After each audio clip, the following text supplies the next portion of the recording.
Manakah yang paling besar, kerusakan iman Kristen, gereja karismatik atau Katolik? Jangan cuma maki-maki Katolik karismatik. Protestan punya banyak dosanya. Ada Protestan yang prosetan,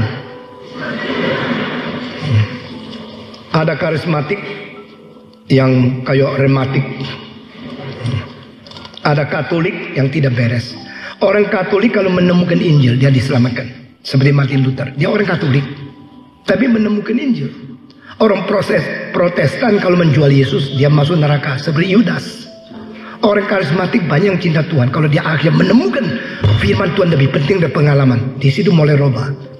Banyak pendeta yang paling berkuasa dulunya pernah karismatik, akhirnya kembali kepada doktrin yang benar. Tapi banyak orang dari keturunan doktrin yang benar sombong, akhirnya kering, tidak dipakai Tuhan. Jangan kira kalau saya kritik karismatik maka saya seperti membela reform. Tidak. Saya minta anggota gereja reform jangan mencintai gereja reform lebih dari cinta Tuhan. Itu dosa. Karena Tuhan mempunyai gereja yang kudus dan am. Kudus sifatnya, am itu globalnya. Saya di dalam hal Dan Brown, saya sangat kasihan sama Katolik.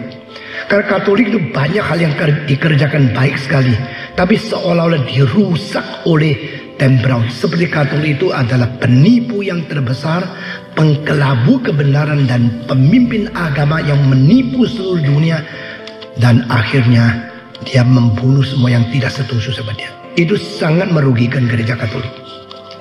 Waktu pastor Katolik main-main seks sama anak laki-laki dibongkar satu persatu, ada satu kalimat mengatakan, di antara 400.000 pastor di Amerika tidak lebih daripada berapa puluh pastor yang jelek. Kenapa? Melalui itu kita semua terus menjelekkan agama Katolik. Kita harus fair. Yang baik masih banyak. Amin. Ya. Dan banyak pastor Katolik belajarnya luar biasa. Tetapi banyak pendeta karismatik tidak belajar. Dan majelis-majelis yang tidak belajar tidak bisa bedakan. Pokoknya kalau gereja sudah banyak orang, dia katanya itu Roh Kudus.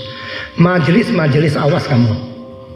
Nah, kamu seharusnya memperkembangkan firman dan pekerjaan Tuhan, bukan hanya melihat kebesaran anggota, kebanyakan kolektor.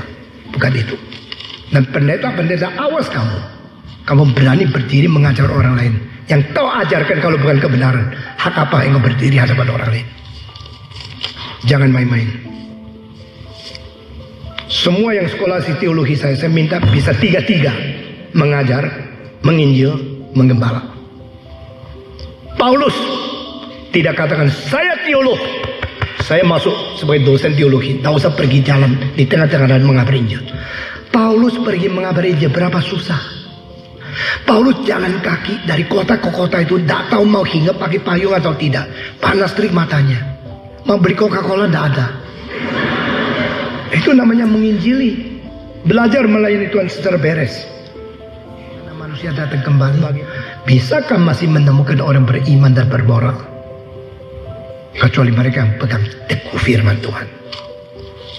Gereja reform didirikan, gerakan reform didirikan, speak seperti ini didirikan. Bukan saya ingin ada-ada atau ingin saing. Aku mau mendirikan sekelompok orang yang betul-betul mengetahui apa namanya setia kepada kebenaran. You mau kritik saya terserah.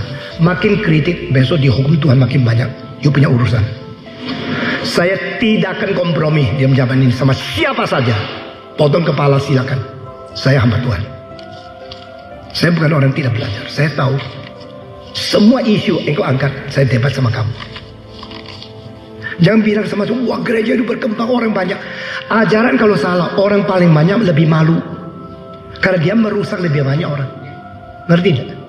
Kenapa Yesus akhirnya naik salib sama satu Yohanes di bawah? Orang paling sedikit. Karena dia mau Kristen yang ada salib, bukan Gnostik. Dia mau Kristus yang mati, bukan Kristus mulia. Banyak orang maunya, Tuhan Maha Kuasa, sembuhkan saya. Jadi engkau perintahkan Tuhan untuk memaksa dia jalankan apa yang kau inginkan. Dengan aku percaya, aku percaya, maka Tuhan harus diikat oleh keyakinanmu. Kurang ajar. Paulus berkata, cabutlah duri dari dagingmu. Tuhan bilang, enggak. Anugerahku cukup untuk kamu. Tidak usah perintah saya. Saya berikan duri itu terus di dagingmu. Terima.